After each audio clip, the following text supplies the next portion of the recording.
truth, and life. Here is the Brother Leon Show. You better recognize.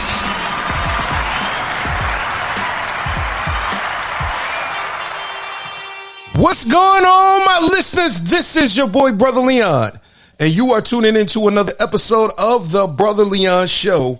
Let's go on in this piece.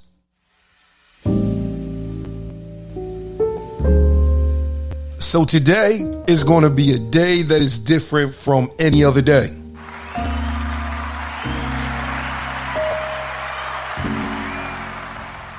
And so I'm thankful that we have begun the show this season with controversy, but we're also going to have questions. And so today we are going to delve into the topic of African spirituality.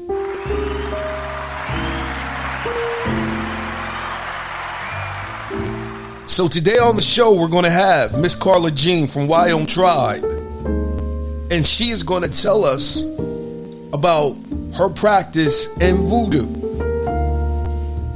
And also, she is going to answer questions that are going to be truth about Vodou versus myth about Vodou. Because the one thing I'm going to tell you is this, is that there is a difference between what you hear over here in the West versus what the true practitioners are really doing, and the knowledge that they have and the truth that they have concerning that spirituality.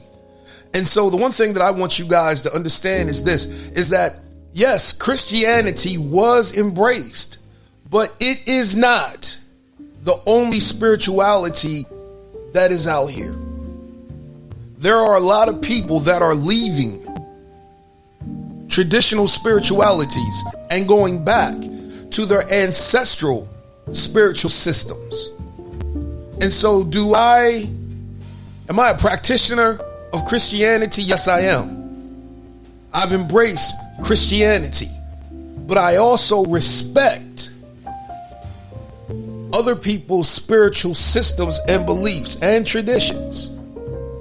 Because the one thing I'm going to tell you is that over here in the West, we vilify everything that does not line up with our perspective of good Christianity. And we also vilify everything that isn't Christian. And so today, I want to begin to open up the conversation on how we can take and begin to celebrate difference. I may not believe like you, but I celebrate you. And I celebrate your beliefs. And I celebrate the fact that it has helped you to evolve as a person. And it has helped your community. And so we got to get out of this spiritual prejudice against those who do not believe like us. Because if it's like that, then we won't have respect and honor for those that don't look like us. And so that is the key for today. So I'm excited for this interview with Miss Kharla Jean because I want to know. I want to know the part that Vodou played in history. I also want to know why people are leaving other traditions, such as the Christian tradition, and going into Cometicism, going into Vodou, going into Hoodoo. Because we as the church, we got to do better. We have to be better. So, hey, guys, I want to welcome Miss Kharla Jean to the stage.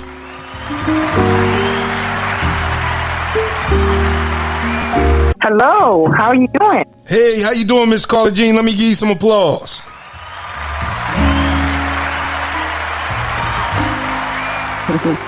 Yes, thank you for that warm welcome. I certainly appreciate it. Oh, hey, no problem, no problem. So, I just want to welcome you to the Brother Leon Show. I have been following your content on Instagram as well as TikTok. So, I just want to say thank you.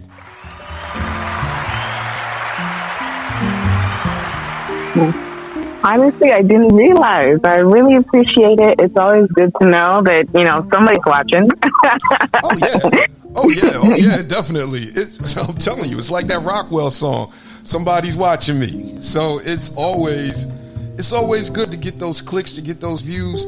I think the one thing that I've been striving for, looking at your content and either other people's content, is I just want to learn this whole thing about African spirituality. So the one thing that I am curious about is who you are and how you came to embrace African spirituality.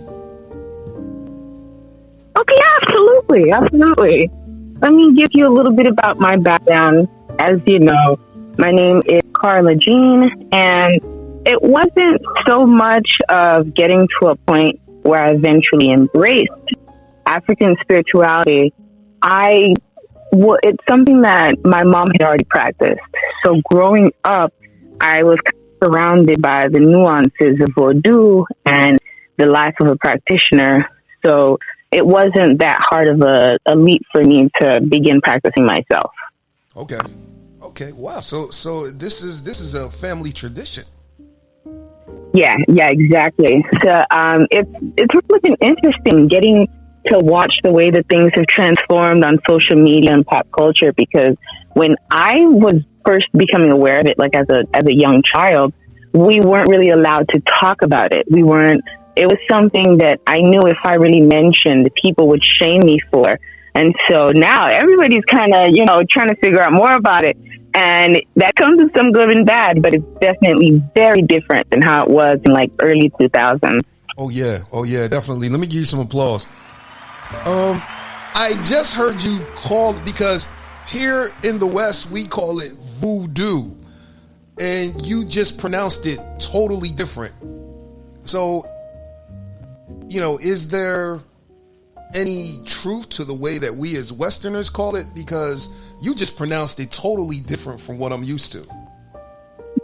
Well, there are different levels to that, because there's certainly truth in using the word voodoo to describe a practice, but yes, the way we call it, the way you're going to refer to the practice depends on which practice you're talking about. Okay. So the African spirituality that developed, let's say, in New Orleans and some of the South and stuff is referred to as voodoo. And of course, what is on the island of Haiti is Vodou, and right next to us in the Dominican Republic, it's Dominican voodoo.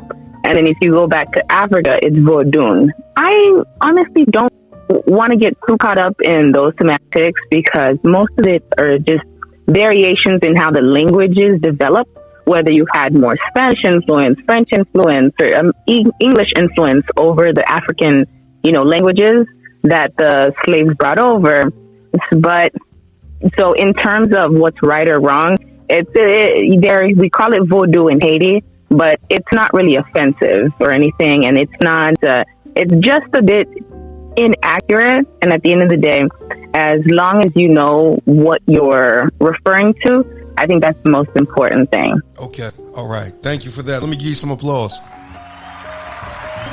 So can you tell us what voodoo is and isn't? Because a lot of people will try to, demonize it or try to categorize it and label it with some of the things that we have seen, in movies and such, and like I would talk to you earlier about that movie, The Serpent in the Rainbow, and about that movie Sugar Hill. I'm like, is this how they see it? Honestly, it's people are going to demonize it for different reasons. Some people don't understand it. Sometimes it's because it's not Christianity, and pretty much anything that's not Christianity can be demonized, yes, depending on who you're talking to on the Western Hemisphere. But at the end of the day, voodoo, for example, within the United States and the South, like we were talking about earlier, has the same origin, right? It's all about origin. So just a very brief history lesson here. I hope it's okay if I break this down for you. Take all the time you want.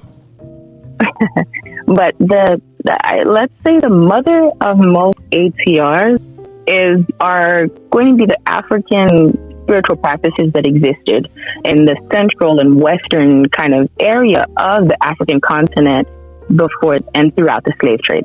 Okay. Each of these, and with each trip through the Middle Passage that these people took into the new world of slavery, they brought with them their original practice of their people.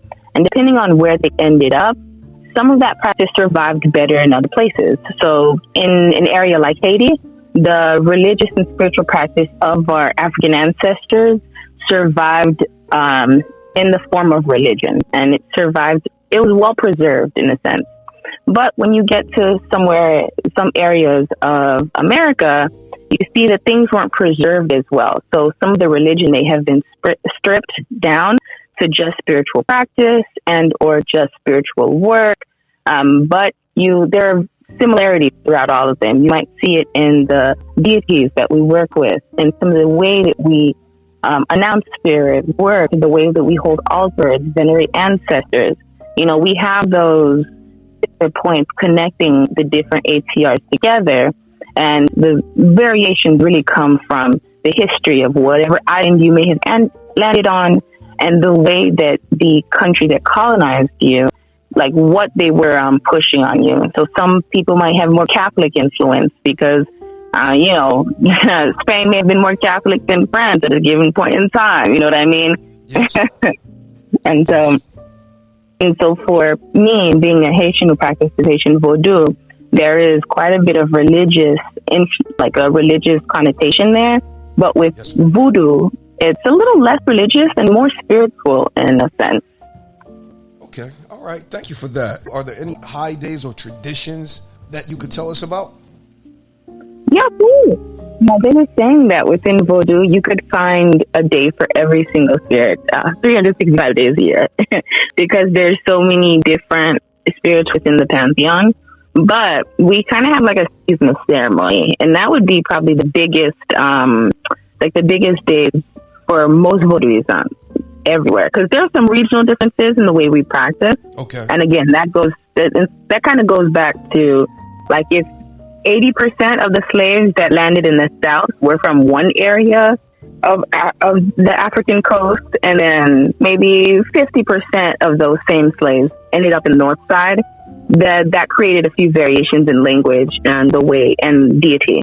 And so, but in general, most people who practice Haitian Vodou, in November, we're going to have the Gide, which are the dead, the ancestors, as well as the guardians of the cemetery on the other side. Then we transition into the new year, and within the new year, we have more time to combine with our ancestry. We're taking back, we're renewing, and we're honoring the people who came before us. And then so we kind of take a break. There's almost like a trend now of celebrating Vilify in February, but it's not as around Valentine's Day. Okay. That's not everywhere in Haiti. It's not as popular. Okay. Most of the time, you will jump to March, where we'll have Dambala Wedo, the snake spirit, and Aida Wedo. Then we'll pause, and then May is Cousin Zaka, our Minister of Agriculture. June is Jean, a major spirit. And July is the big celebration for a lot of people with different spirits, but primarily Ezili Danto or Ezili Boga, our sort of matron within the religion. Okay. So those are probably the big ones that you will be a part of. And if you notice that within social media, people will replicate a lot of times the major spirit, like 4 or 5 major spirits. It's probably because these are 4 or 5 like the major holidays and celebrations and ceremony. Within America, some people have started to kind of honor one of our spirits in February around Valentine's Day, because she's so well associated with love. But there are a lot of places in Haiti and a lot of people in Haiti who don't honor her during that time. So after January, where we have cleansed, renewed, and open up the door for the to honor our ancestors, we go into March, which is the snake spirit, and Aida Wedo, Dambala Wedo, We might pause for a minute until May for our Minister of Agriculture, Kuzin Zaka, June for Jean, and July for it's usually a big celebration of a bunch of different spirits, but primarily that we hold that space for the sort of matron of Vodou, Esli Danto, or Esli Bogan, however you might call her, depending on where you come from in Haiti. Okay. All right. Let me give you some applause for that. I have a question. Is there any significance to July being the 7th month in the year? Is there any type of significance that number plays to that celebration? Honestly, not likely. No. Okay. None that I've ever heard, and it's more likely that summer is definitely a time of celebration. But when in terms of the 7, it probably didn't work out that way for that. Okay. All right. Thank you for that. Let me give you some applause. So let me ask you this.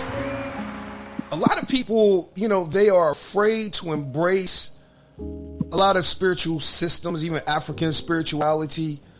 What is the fear that you have seen, with people first coming into the practice? Some may have, a little bit of anxiety because they're coming from one practice into another practice. What have you seen, and what have been some of the stories, if you can share? Oh, goodness. Okay, so let's get into fears. Okay. Some of the top fears that I see are something bad is going to happen. Like, people think that by even dipping a toe in this, I don't know, like their families are going to die and they're going to die, and I don't know. Like, something terrible is just going to happen to them for trying. Then when you get a little more specific for people switching practices, might be that people might be afraid that they're going to hell, or that they're going to be punished by God for trying to convene with the devil or whatnot. So those are probably two of the biggest fears. It's funny because I don't know exactly what the bad thing is going to be. And I'll share a little bit about a story that I actually have. Okay. I have a mentorship program, and one of my biggest groups of people that I help is probably Haitians, because they want to, go back, understand more about their origin, their culture. They want to know the truth and stuff. And so that's probably one of the biggest draws, Haitians and African Americans, for my mentorship program. I remember there was this Haitian girl, early 20s, out of her parents' house kind of thing. And she really wanted to find out the truth, because she thought maybe, parents weren't being upfront. She wanted to see for herself. You know what I mean? Yeah. And so I was welcoming her and everything. I was walking her through some of the things that we learned throughout my program. And she kept asking me, well, what if something bad happens? What if something bad happens to me? And I'm just like, okay, well, what's the bad thing you're afraid of? Well, address that then. Be specific.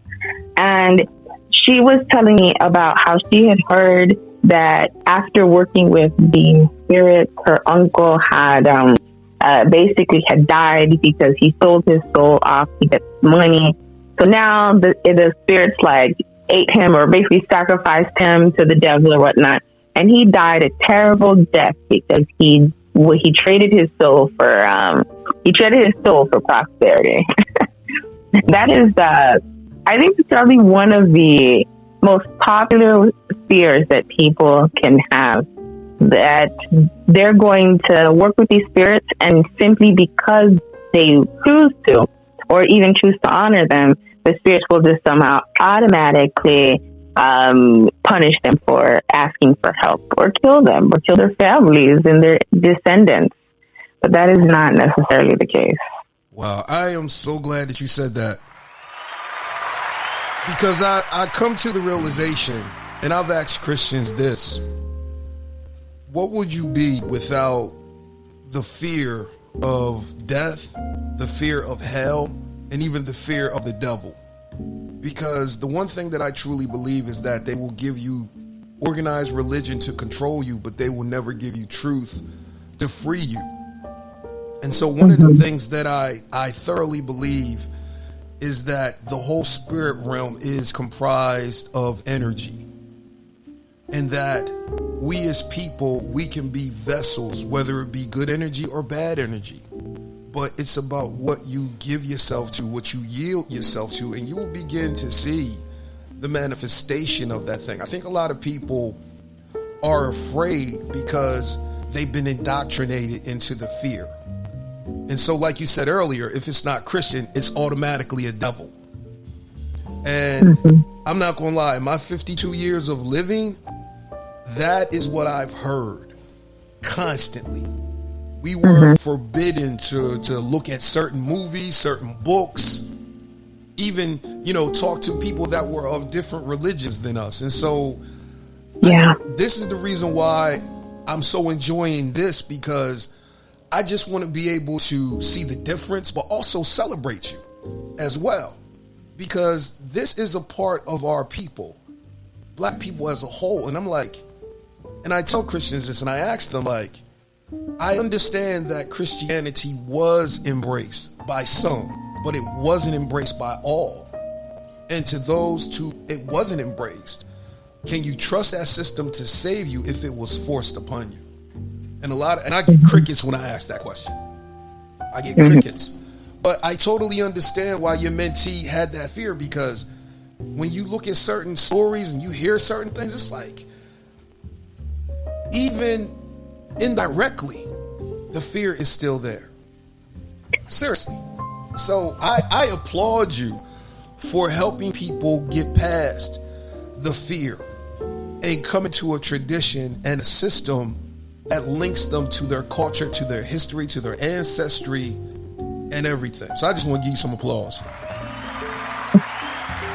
Honestly, you made a lot of really, really wonderful points in what you just said, because there's so many ways that I fight with preconceived notions, Yes. Because the biggest battle isn't even helping people understand or walk the path or anything. It's really getting those preconceived ideas out of the way. It's really creating a space where people will actually listen to what you have to say, rather than kind of jumping in and deciding where the conversation is going to go before you've had a chance to take it there. Yeah. Because the biggest enemy of fear is truth. That is how I typically combat the fear that some of these people are facing. Because, even as a Haitian who grew up around the practice, this Vodou thing that I'm dealing with, Michael, there's so many Haitians who feel like they are genuinely afraid of it, or they can't trust it, in a sense. There's a love-hate relationship with Vodou amongst Haitians, and the best way that I find trying to talk to people is helping them to understand their history. Because by the time you understand, like what I've told you about those African tribes carrying with their practice, it's crazy to me that our ancestors died for the right to practice this. They died for the ability to choose, to make that choice. And we have an opportunity now to make that same choice, but we're letting a choice that was made for us dictate how we behave. Because honestly, Brother Leon, I don't think Vodou is for everybody. The religion of Vodou, I should say, is not for everybody. It doesn't work for everybody. It doesn't work for all Haitians. And that's okay. But I think everyone should at least question what they practice. Yes. Vodou isn't perfect. It has its problems, and this is coming from someone who does practice. I know it's got its issues, and so, but even with those issues, I'm here because I want to be. No one forced me to be. And if we did more work to pursue like our most spiritual selves, whether that led us to a religion like Vodou or otherwise, it would give us the opportunity to find out what's really meant for us, what really worked for us. Yes. You know what I mean? Yes. I gotta give you some applause on that, because I like how you said it's not for everyone. And also, you talked about the good, the bad, because there's good and bad in Christianity. A lot of people have asked me, why do I stay? And I've told them, I'm like, yo, I believe that we need to fix the system from within. It's a whole lot of bad stuff that we need to change. But the reason why I stay is a scripture found in the Bible where it says, and I'm paraphrasing, that God is saying, this is what God is saying. I look for a man to stand in the gap, to make up the hedge, to be an intercessor, and I found none. So the reason why I stay in this is because I want to see my people free. I want to see us to begin to be free thinkers, because the one thing that I have seen throughout is that we as people, we will not study. We will not go and delve into history when it comes to certain spiritual systems. I'm like, fact check everything. I don't care if it's Christian, Catholic, whatever. Fact check it. Look at the history behind it, because you have to ask yourself, is this something for me? And is it going to make me free? Because regardless, the goal should be freedom. Freedom over materials, freedom more than anything. And so, that's my conviction. And I like the fact that you said it yourself. It's not for everybody, but it is also a way to connect. It's also a way to, learn history. And so I applaud you. And I'm not going to lie. Let me give you some applause. Really good. You're good. I mean, it's, if you really want to be the best kind of practitioner for yourself, I feel like you really got to be able to separate yourself from the equation, because I feel as connected to Vodou as I am, because obviously I'm a Haitian. I grew up around it. And the history that's tied to Vodou, with the history of my people, is so significant and special to me. It means like the world to me, Vodou played a role in the revolution that helped us become the first Black republic. It's a history that, from first Black republic from a slave rebellion, from a successful slave rebellion. It's a history that I'm immensely proud of. But even as a professional practitioner now and building my brand and business, I'm not trying to go and force Vodou on people. That's another fear that people have. Yeah. I actually had a boyfriend. And we're not together anymore, but he was a Haitian, and it was funny because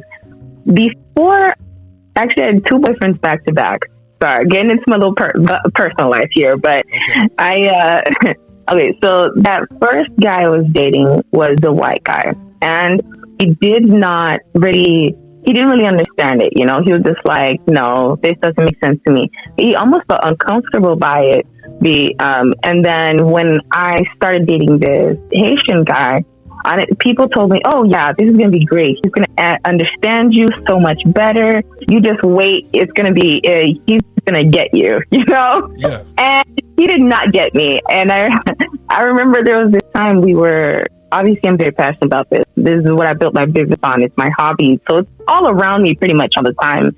But I was talking to him and I was getting so excited. And one day we were talking about something serious, and he couldn't really focus on the conversation. And eventually he told me he couldn't, because he kept waiting for me to tell him that he had to practice too. And he didn't want to practice. And I was so flabbergasted, because at the end of the day, even though I do want him and whatever partner I have to love me for who I am, I feel no need for my partner to practice Vodou. And that sounds crazy to people. Mm-hmm. But I truly feel like Vodou is my path, and it works for me because this is who I am. And if I can leave room in my personal relationship for the man that I'm with to not even want to practice Vodou, to be completely separate of Vodou, because I respect his path and his choices so much, then why wouldn't I respect yours? Why wouldn't I respect everybody's choice to practice? It's at a point where it's like when you tell people you practice Vodou, it's like they think you're going to try and wrap them in. I was like, I don't think most people should be practicing Vodou, honestly. Yeah. And at the end of the day, I'm not a Jehovah's Witness. My calling isn't to get as many bodies in here as possible. I'm not going to be knocking on anybody's door. Yeah. So when I bring it up in conversation, people get a little weird sometimes, because it's like they feel like just by bringing it up, somehow that might inspire people to do something about it, to practice, to come to me. Yeah. It's like it's so dangerous that I can't even speak on it, much less try and talk to somebody about it, lest I build up a ring.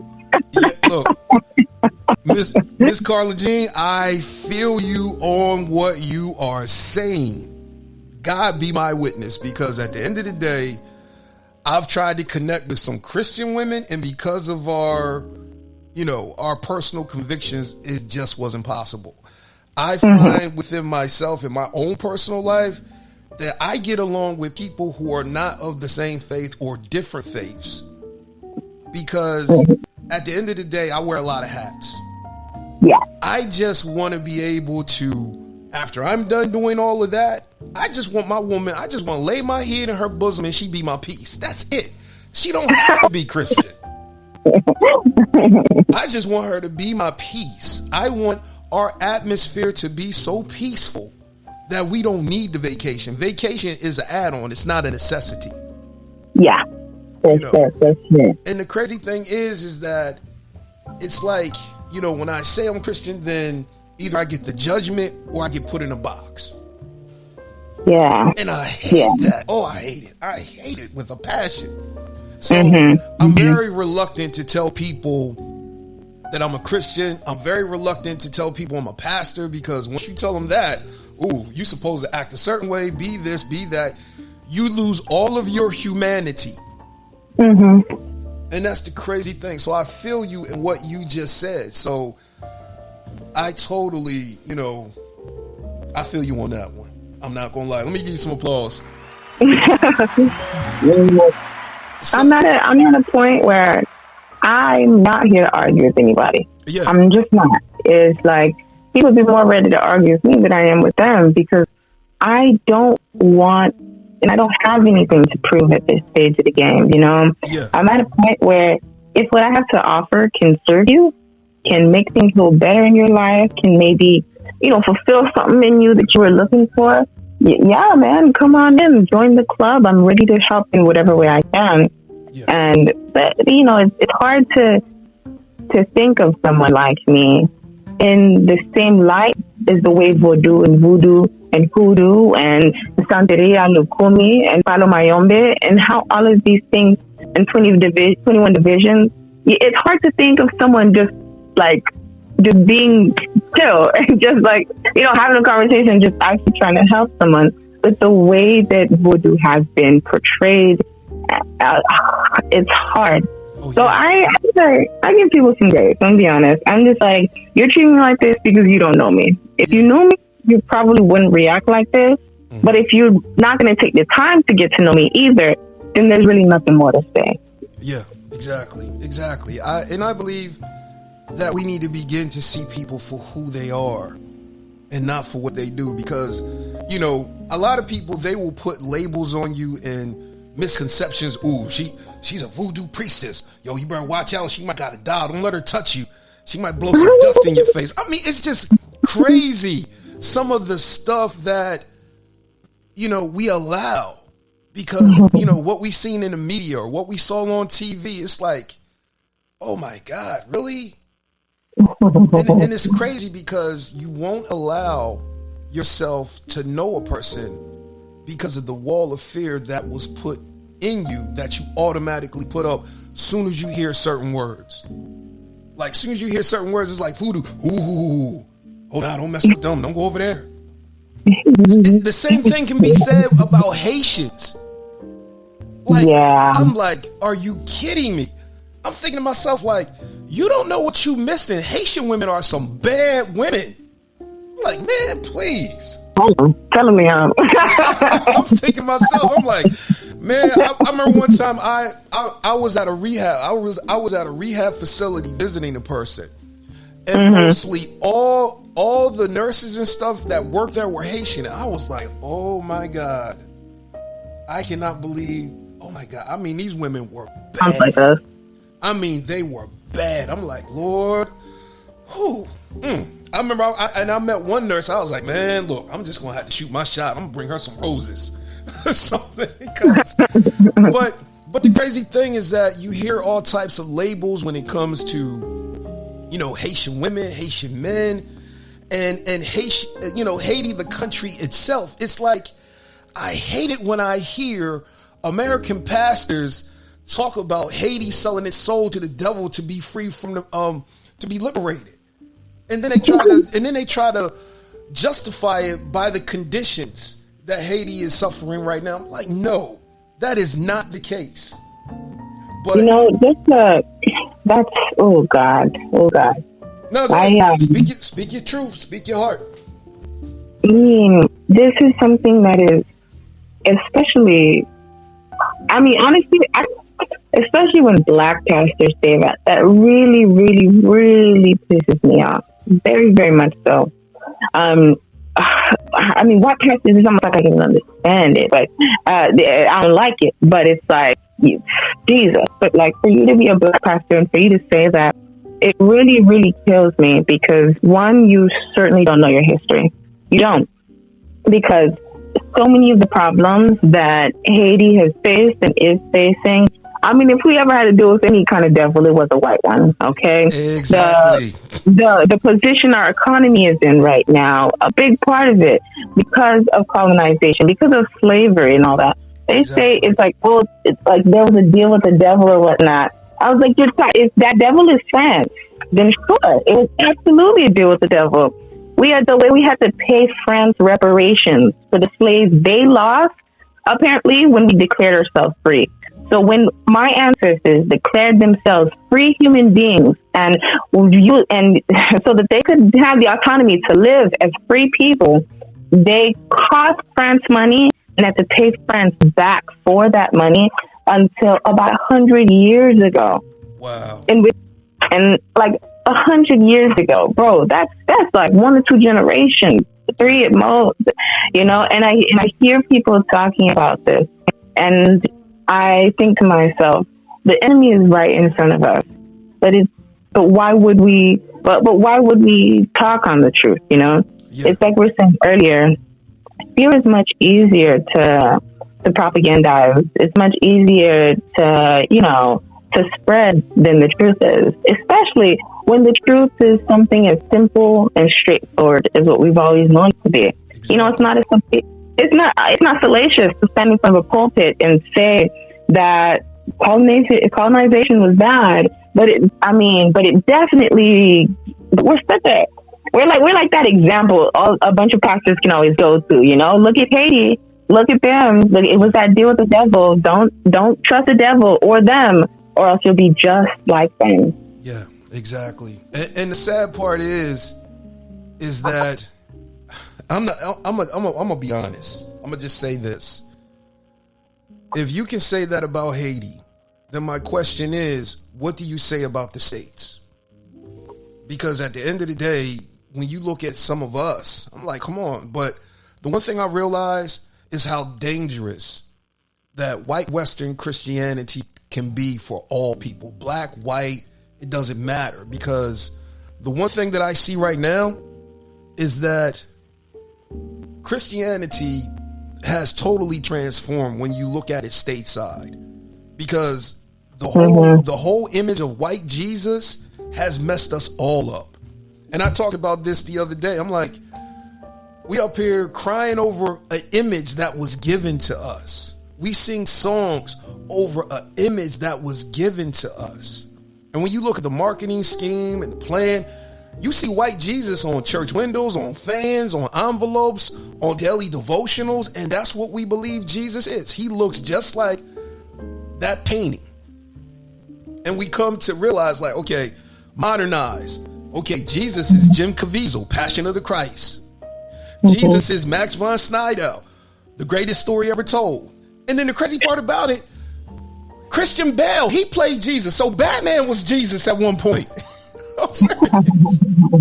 But we've been sold a crock of goods that even black pastors are now saying what the white pastors have said, because Pat Robertson said that. And a lot of people, we got to salute the general who went home to be with the Lord. Me personally, I'm like, man, please, I am not crying over no tears over Pat Robertson, because y'all forget what he said. I don't. And if you would just read your history books, you will understand the way that the state that Haiti is in. It is because colonialism, and you said it, it was the white devil. It was colonialism. It was the white man. And a lot of people don't want to look at that, and they hate it when you say it. And then they want to try to tell you, well, let's not focus on racism. Let's just focus on Jesus. And when he comes back, he's going to do away with all of it. I'm like, really? No, it's crazy to me because, like, to add insult to injury, you know, even with the way that they're talking about Haiti and stuff, once Haiti did declare themselves, Haitians declared themselves free, first thing they did was try and help other black people. Like, one of the first things they did was try to help other black people, whether in America, South America, right next door in the Dominican Republic. And now, even after all of that, they get this slap in the face. And I think some people don't realize that just because we know racism is bad, obviously, doesn't mean I'm going to demonize all white people. Yeah. Like, that's not a foregone conclusion. We can do what's right, but then still care about each other. Like, you can take responsibility for your actions or the non-actions that contribute to the problem, and then we find a solution together. It's like, but then people might have to take responsibility for what their action or inaction does to contribute to the problems that exist, you know? Exactly. And my thing is, a lot of people, well, do you hate white people? No, I don't hate white people. The one thing that I hate is the system. And I get on black people and people of color. If you are the type that will not say anything, you're part of the problem because you see it. And my thing is, I get on a lot of pastors because I know that you see this. It amazes me how we vilify and then we demonize and then we get that indoctrination and everything. And the crazy thing is that I referenced that video that you were talking about a black pastor, because recently a black pastor talked about Haiti being cursed. And I'm like, come on, dude, are you serious? This is us. So if you're saying that they cursed, then you're saying that we are cursed. Because they are a part of us. You know, in my few years living on this earth, you know, I've come to recognize that one of the most difficult things that somebody can do is admit where they might be at fault. Yeah. And it's like it like feels like for a lot of people, it feels like their entire character has been diminished, you know, by admitting that he did something wrong. If there's even this admission that you could have possibly been at fault for something, people take it so internally personal, and it really prevents them from growing.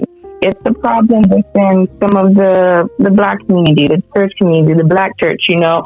It's a problem. It's even a problem amongst Vodouisans, you know. Yeah. It's like I was saying earlier, Vodou has its problem. And I'm admitting that as a practitioner because I see those problems, I see the issues that my sisters and brothers are creating. And for a long time, people refuse to admit those problems, which is why things have gotten so out of hand with some of the misappropriation of Vodou, with some of the crime that exists within Vodou. Some of the people get taken advantage of by people who want to see it like the worst intention. The culture of Vodou, in a lot of ways, is filled with people who don't want to take responsibility for the betterment of the practice. And I can't change those people, just like I can't change the pastors talking the way that they do. I can't change the certain things or whatnot. I can only do what I can. But every time I see it, it's like it usually goes back to that. Yeah. Well, like, honestly, what would the world be like if you could just say, you know what, my fault. You right? Yeah. Absolutely. I'm going to see what I can do to make sure this doesn't happen again. Yeah, exactly. I like what you're saying. Let me give you some applause, Miss Kharla. So you just said something, and I get this a lot in my IG mailbox. So I've seen posts on IG for people claiming to read people. They can read your fortunes and give love potions and curses. Are these people real and are they dangerous? Because I'm not gonna lie, I get a whole lot of these in my inboxes. Okay. Honestly, it depends. It depends. Okay, it depends. Yeah. I say it depends because, to say that it's like, honestly, calling it fortune telling is almost like difficult for me because it almost kind of like cheatens it in a way. Like it makes it sound like any old parlor trick. Yeah. Oh, you're just getting your fortune told. But I have seen people with real gifts that I cannot go against, honestly. I've seen people with some real gifts and I watch them and I know what my personal gifts have been and the experiences that I've had. I mean, part of the reasons that I practice Vodou is because I've seen things that without a shadow of doubt I knew was real and I was like, okay, there's something to it here. You know what I mean? There's something to it here. But that being said, man, like, you know what good money's out there for this kind of stuff. Yeah. If you can convince, because a lot of people operate from a place of need. It's right now, it's the job you don't have. It's the person, you want that maybe doesn't want you or you haven't, seen them before or whatever, you know what I mean? Yeah. It's, everybody needs something. We're operating from that space in ourselves that's empty. And if you see someone or someone comes to you and they say, that hole you have in yourself, I can fill it. What wouldn't you say for that? What wouldn't you, if you had a problem and someone could give you a solution right now, right here, and the easy 1, 2, 3. Of course, so a lot of these people are absolute. Some of these people are absolute fakes. Some of these people are just watch the YouTube video and they start off with business. I mean, I've been at this for just under a decade now, and I did not. And because of the way I was raised in this, I took it so seriously. I didn't feel comfortable doing certain things until I had gotten to the point where I had really mastered elements of my craft. But there are people literally 1 month into the thing and they're already saying, well, I'm this and I'm that. So you really want to be careful with these charlatans because they don't understand the practice. They don't always know what they're doing, but they'll promise you everything. Yeah. And if that were really the case, if they could really fix everything, think about where a lot of these ATRs originate from, Africa. Yeah. Think about the continent with the nations of people with the most amount of problems. Yeah. Central and Western Africa. Yes. If our spiritual practice could have a snap our fingers and fix everything, you think Haiti would be in the situation it is? You think Sudan, you think Cameroon, you think Uganda, do you think these places, do you think we'd be in the problems that we're in right now? It is not a be-all, end-all, because any spiritual path, I think, is a valuable one and can come with some really amazing gifts that kind of defy reason sometimes. But that doesn't mean you lose your sense of reason and just start believing anything you're told. Okay. I like that. Let me ask you this. Like, say, like, I'm approached by a person. Are there any type of questions that I can ask to see, where they are or to see how long they've been in the practice? Are there any questions that I could potentially ask that could possibly safeguard me from being duped? For one, if somebody's approaching you, that's already a red flag. Okay.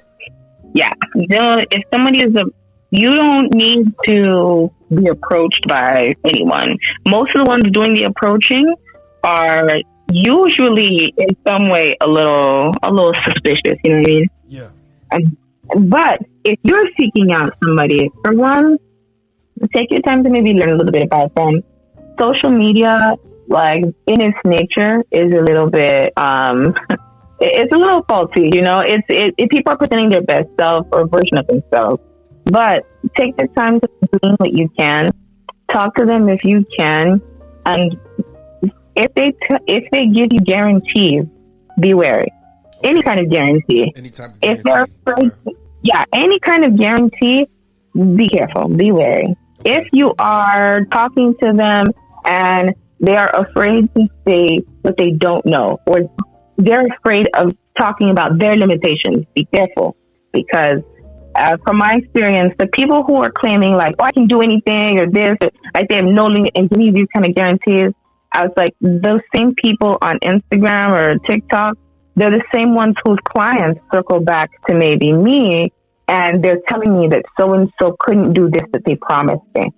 So I'm very careful on how I portray what I'm capable of, so people don't get caught up like that. Yeah. Mm-hmm. No, I was going to say, yeah, go ahead, keep on. Yeah, so no guarantees. If someone's approaching you, say no, thank you. Make sure they can talk about their limitations respectfully, and a sense of grandiosness. I'll tell you another story. Again, no names for this entire podcast, so we're not here to gossip about people. Yes. But somebody who currently, works with me very closely, knows my family, I know them, where they're pretty much like really close to our spiritual house. This person was telling me that they were working with somebody else, and they asked a question about whether or not, I'm trying not to say too much, but basically, there's a ritual that's done on your physical body. Okay, it's for protection, and he wanted some additional information because he's like, okay, if you're gonna be like touching me, if you're gonna be doing these things, like how does this work? I need to know. This is my body, and that makes complete sense. If you're gonna do something like a cleanse or a spiritual bath or something like that, and you want additional questions, you should be able to ask those questions. Yes. But the person that they were working with, he told me that this practitioner kind of shut him down. They were acting very like he had no right to ask. They didn't leave room for him to really understand what was going on. Like he should just trust them without having any questions or anything because they know better. Be wary of people like that as well. Exactly. People very, very, very wary, because you should understand what's happening to your body. You should understand what's happening to you in any kind of way. I know women who have been taken advantage of sexually because they just went along with something, or they didn't ask enough questions. And if you feel uncomfortable at any moment, this was a man, so this is man or woman. There are equal opportunity scammers out here. So don't think anyone is really safe. Yeah. So if you feel uncomfortable at any point, you need to say something. You need to back up. You cannot operate from a place of desperate need, because the charlatans, man, they can smell that. They're like sharks. They know desperation when they hear it. I know it when I hear it. But the biggest difference between me and somebody else is that I might turn you away or tell you that there's a better way, and somebody else is going to promise you the world and take thousands of dollars from you and leave you with nothing. Wow. I gotta give you some applause. You hit the nail on the head with that one. I'm not gonna lie. Because people are so desperate for answers.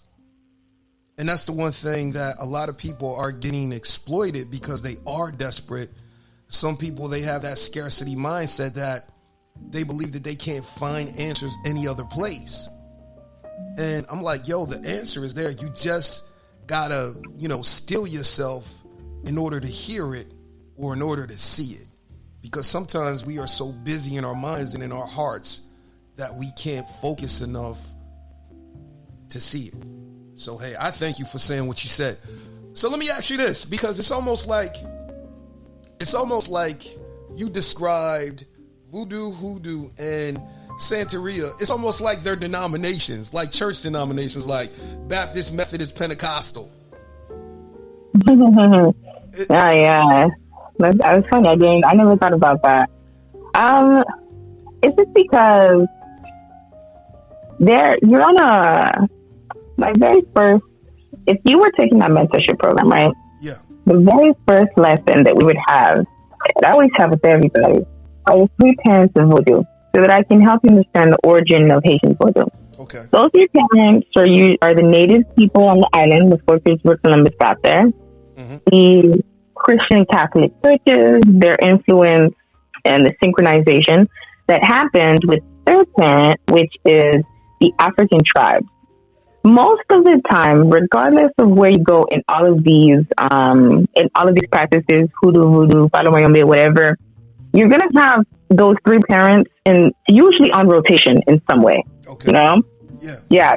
Because there are areas of like I don't remember what states under Oklahoma, but like around like that area of Louisiana and Oklahoma and whatnot on the west side of the Mississippi and everything, where there was quite a bit of French influence, but then just like in Haiti, and some African tribes, but maybe from a different part of Africa, and then for some people also some native indigenous influence. Okay. So these three parents are typically on rotation, some on whatever island or region that you're talking about, and whatever you practice is usually just the love child of those parents. Okay. So I understand why it would look like, you know, different denominations are the same thing, but a lot of we also want to give space to the African tribes. You know, their practices sometimes were pretty different from each other.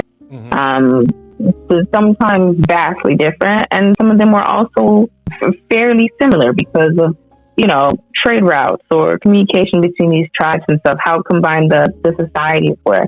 Yeah. So in a sense, if Christianity could be like the similar umbrella to the religious practice and spiritual practices of the African people of old, then I guess in a sense it could be almost different denominations. Yeah, it could be. It definitely could be. Let me give you some applause.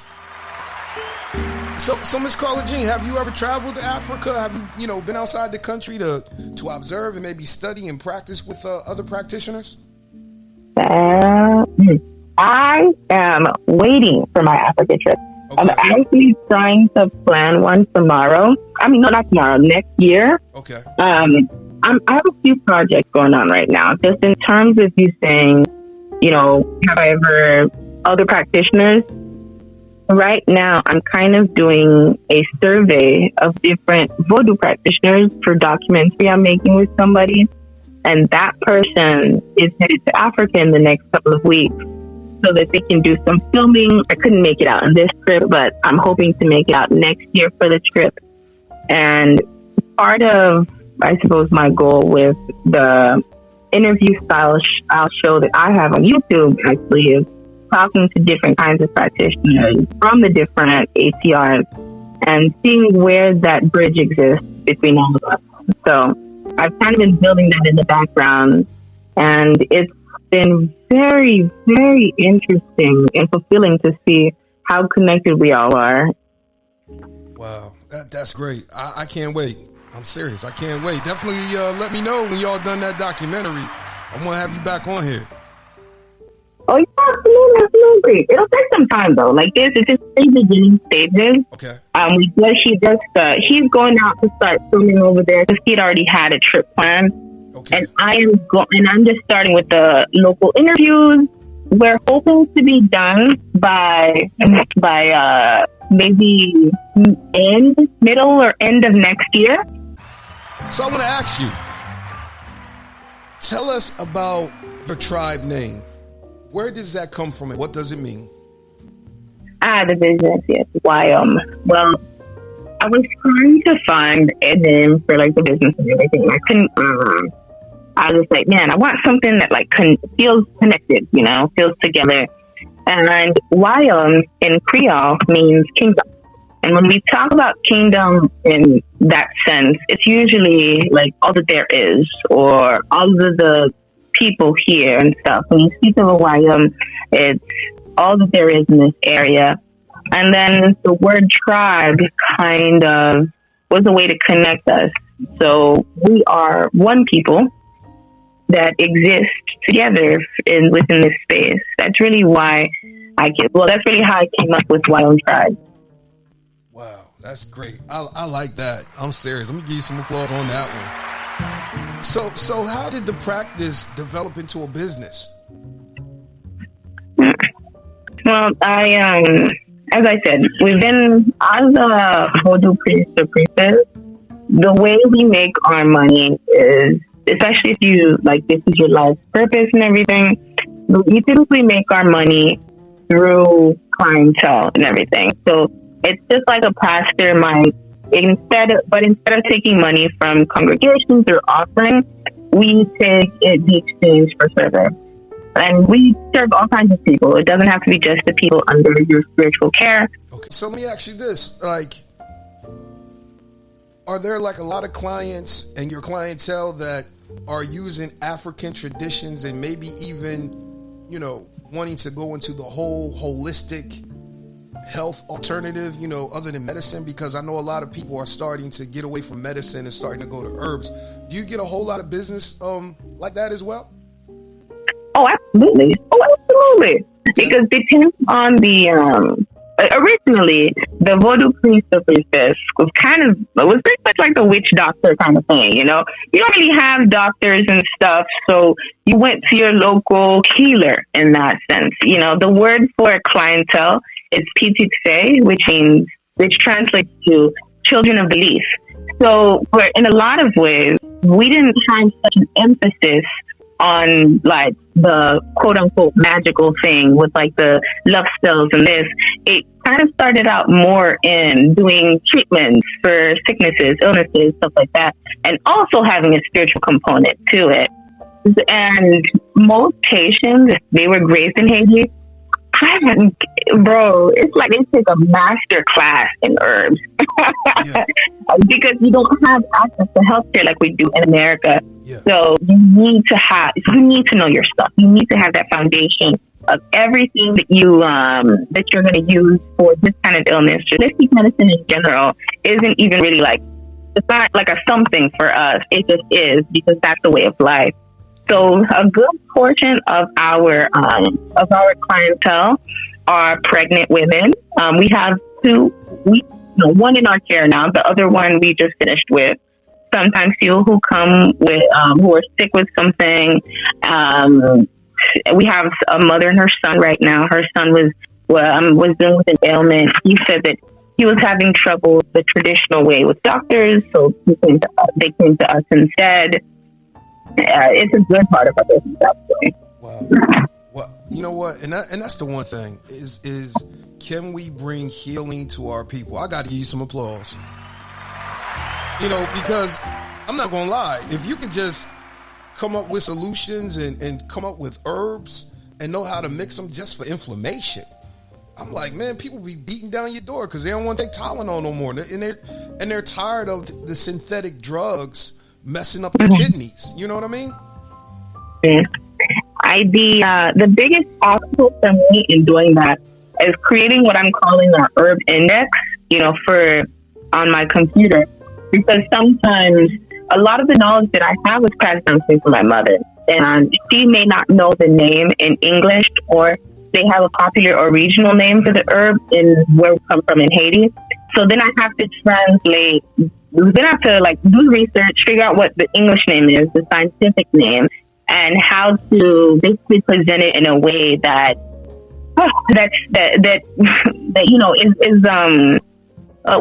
is copacetic with the local laws. Making sure that we're following all the proper procedures, and we're not doing anything that could potentially get our business in trouble. Yeah. And also finding good, reliable suppliers for herbs in the U.S. that we can begin to work with. It's an ongoing project right now because it's so hard to get things from Haiti, and we really want a more reliable supply chain in general. It's a little hard sometimes with herbs when they come from Haiti, but it is something that I would love to be able to do as the brand continues to grow. Although we're focused more on services and products, honestly, and our programs and everything. That's something I hope to get underway within the next 6 months to a year. Wow. Hey, it's definitely going to happen for you. I see it. So tell us about your mentoring program. How do people get into your mentoring program? I just talk to me. I don't have there's no preset requirement or anything. It's more sometimes, I get a little busy, so I try not to take on any clients that are too much. But once once I'm open and available and have space for extra people, I tell people, like right now, I do have space, just kind of opened it up, getting my summer people in order. And we have a conversation.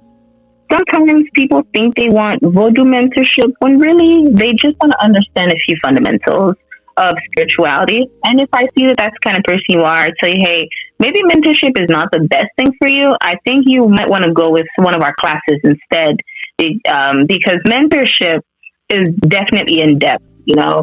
Some people get I've noticed that some people get a little, like they want to rush past the fundamentals or something, or they don't want to know about the origin of Vodou. Some people come to me and they present like they want to be mentored in Vodou. What they really want is to know how to like cast spells or something.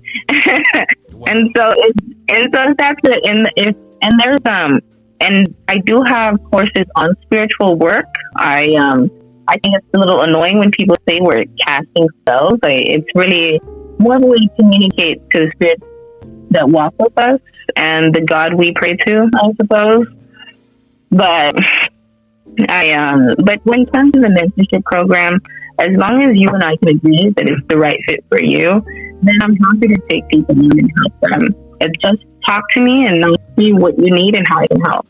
Yeah, I like that. Let me give you some applause. I'm not gonna lie, I might want to take a class. I want to know about the history, and the foundations and everything of that nature, because over here it's like if it's not Christianity, it's nothing.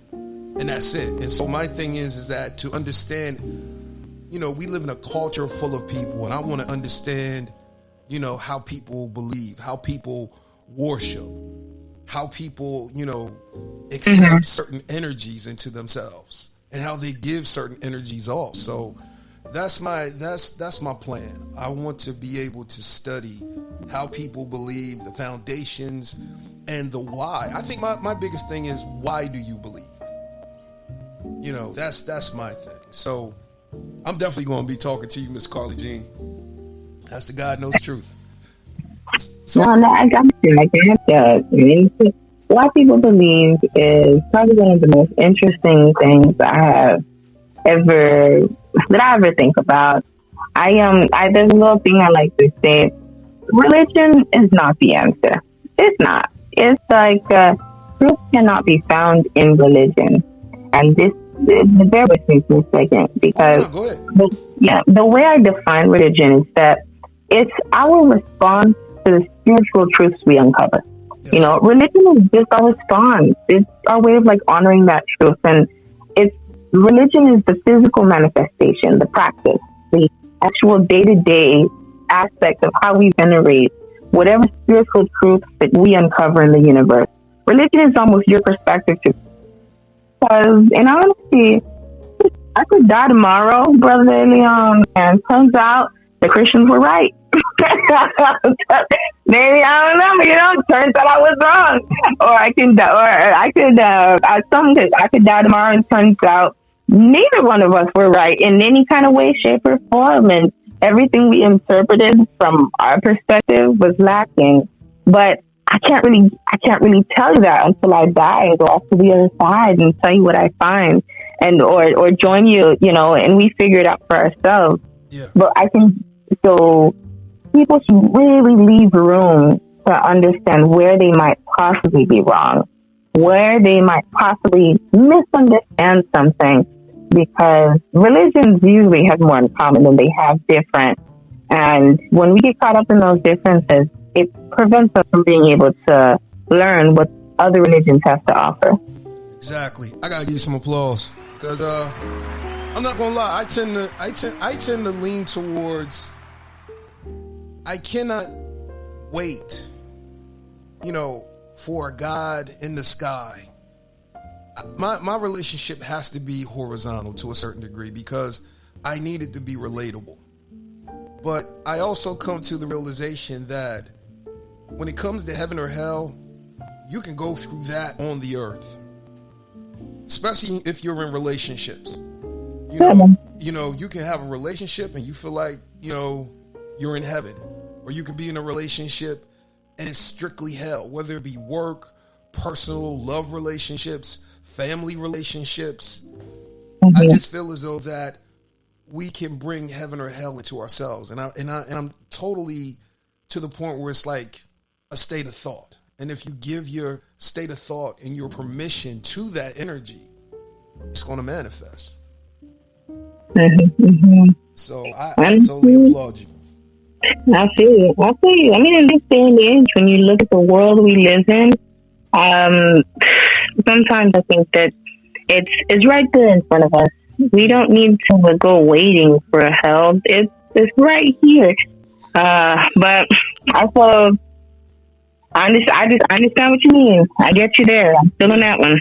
Hey, look, I live up here in the north, and so it was a whole lot of people thinking that hell just opened up its gates when the smoke from Canada came down. Nah, seriously. God be my witness, Miss Kharla. I'm telling you, it was people and certain pastors was talking about, oh yeah, that's just God's judgment. Hell is coming. I'm like, really? It's a forest fire. That's so funny. Oh my God. Why was I not there to see this? I'm gonna go look on YouTube. I'm telling you. I am telling you. And this is the reason why I tell people, like, a lot of people fall into traps because they just take the pastor's word for face value and they don't do any type of fact checking. And I'm like, man, come on, we have got to do better. But the one thing that I say, I learned a lot, and I had to do a lot of self-reflection when it came to the Christian religion, especially around COVID and around 2020, around the election of Donald Trump. I'm like, oh my God. I think around that time, I actually was like, you know what? I'm done. And I mean, I think probably the tipping point for me was George Floyd. Everything. So when George Floyd happened, I'm like, yo, I got to change everything because we have been silent too long. Religion controls us, and we are still not free when it comes to this and the system that they've given us. But we need truth. What is the truth about all of this? And a lot of people are scared over COVID, scared that Donald Trump is not going to get elected or is going to get elected. I'm like, really? Oh my God. So I'm not going to lie. It's been a lot. And I mean, when that smoke came down and you could see it and you could smell it and it was affecting you, people were tripping. I am not lying. I mean, I'm not going to lie. I have asthma. So I had to stay in the house for a couple days. Cause the one day I went out, I was like, why is my chest hurting? And I mean, I didn't have no mask on. I'm like, wow. Is this what happens? But you'd be surprised when certain natural events take place. It's like, ooh, it's God. It's Jesus coming back. I'm like, man, look, you know how long Jesus has been coming back? And I'm not trying to make fun of Christians. I'm a Christian myself. No, I know what you mean. I got you. It's it's like the anything. Recently there was 5.4, I think, magnitude earthquake in the bottom left, and they were like, and some people went back to the old saying, oh, it's the deal with the devil kind of thing. I'm like, my brother in Christ, okay? Like, the island is on a fault line, okay? Yeah. It is on a fault line of two tectonic plates, okay?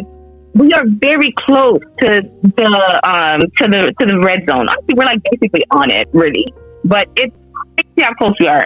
It was bad luck, to be honest, to be there on top of all of our problems.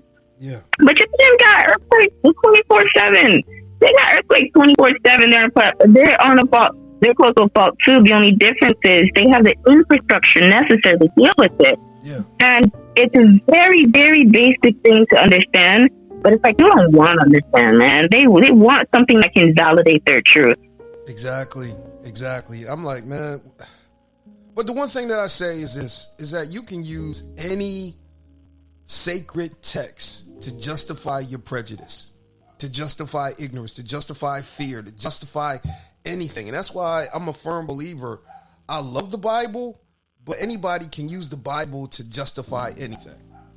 and that's the Oh, God yeah. honest truth. So, Oh, yeah. you know, I don't care if it's the Torah, I don't care if it's the Quran, I don't care if it's the Dead Sea Scrolls, I don't care if it's the Shroud of Turin. I'm like, man, people can use whatever they want to justify whatever they want to justify. So, Yeah. So, hey, my final question. Tell us about your social media channels, because I'm like, yo, I be seeing you all over the place. Oh, really? Wow. Thank you. Yeah. So I do have, it's Wayome Tribe no matter where you go. It's always going to be Wayome Tribe. The YouTube channel is Wayome Tribe, as I just said. And it's for our long form videos, our talks. I have been slacking on YouTube, I'm not going to lie. But I'm getting back into it. And when it comes to my interview shows, it's, and some more educational content. So long form, it's definitely going to be on YouTube. Okay. But when it comes to the short form stuff, Instagram or TikTok, you can choose which one you want for Instagram or TikTok. I basically recycle the same videos. So it's going to be the same, pretty much the exact same content, regardless of whatever you're on. And if you are a Creole speaker or somebody who's watching this and maybe they want to show their parents so they can get more information, we also have a Creole TikTok. It's Wayome Tribe Creole. That one was our very first one, and it's grown relatively well. And it's really struck a chord with a lot of the Creole speaking Haitians. So if you wanted there, you could do that. Wayome Tribe English is more new. So it's a page that really just started. It's building up over time. Wow, that's great. Let me give you some applause. So I gotta ask this. So like, can you teach people Creole? Like, can I come to you and you can teach me Creole? I can do my best. Okay. Yeah, when it comes to, I'm forced to in some ways because some of our mentees are not Haitian. A good amount of them actually are not Haitian. They're just African Americans or even Dominicans. We have a couple of them, and they don't speak Creole. But you know, you still got to learn the songs. You still have to learn some of this. You still have to know what you got to know. Yeah. So I am in a position where I help them out. Okay. But I'm more than happy to help. But I don't have a formal Creole teaching thing, and I can try Duolingo. Absolutely try Duolingo. My fiance is on Duolingo, and most of the stuff is relatively accurate. Yeah. Okay. All right. Cool. Well, hey, Miss Kharla, I appreciate you for opening up our eyes and giving us this information. So, last question: can you leave us with some words of wisdom? Yeah, sure. I didn't practice Vodou because my mom does. A popular misconception people have is that I, like a lot of Christians, just went into the religion of my family, because my family is very divided about this. Some are Christians, some are not, and some are Vodouism. My mom did something that I'll forever be grateful for. She gave me a choice. And at first, I thought my choice was going to lead me to Christianity, traditional Christianity, I should say. I used to go to church. I went through the whole processes and everything. I was becoming a leader in that church, all while continuing to learn about Vodou. The reason that I committed to Vodou personally is because I'd always been searching for a kind of truth that spoke to my experience. And Vodou is the closest thing I've ever found that speaks to that truth. If one day it doesn't do that anymore, I find something that is a little bit more accurate, I'd leave Vodou. I'd go practice something else that spoke to me with a bit more authenticity. And I think that more people should focus on that. I don't care what you practice, man. I would like to create a space where whoever you are and whatever you practice, you can do so freely and without causing problems for anybody else. I like that. Let me give you some applause. Thank you for that. All right, Miss Kharla Jean, how can people get a hold of you? Oh, yeah. Anytime, WyomeTribe.com. Wyome being spelled WAYOM as in Mary, tribe.com. If you look up Wyome Tribe anywhere on the internet, you'll find it. But I certainly have some links and a phone number I'll give to you, and you can put in the description if you'd like.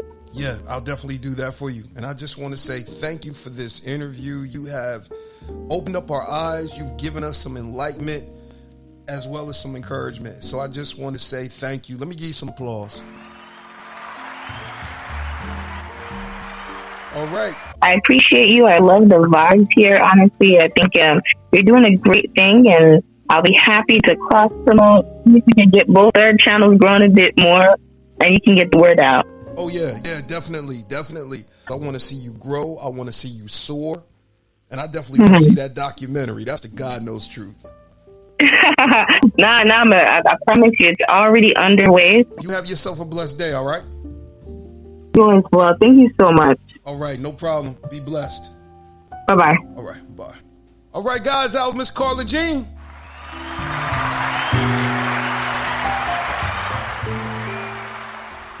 And so we got to begin to learn how to celebrate one another. I'm not going to lie, man. People in the church will probably crucify me for this interview. But at the end of the day, we got to begin to open up and see why. So I'm telling you right now, man, just because it's not Christian, we don't have to vilify it. We don't have to demonize it.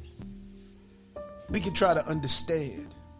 And that's the one thing that we as people have to do, to understand, to see the humanity in us all.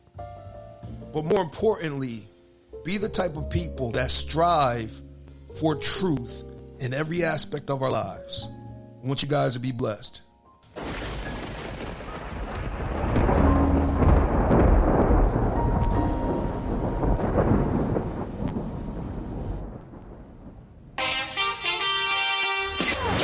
Walk in the truth that makes you free every day.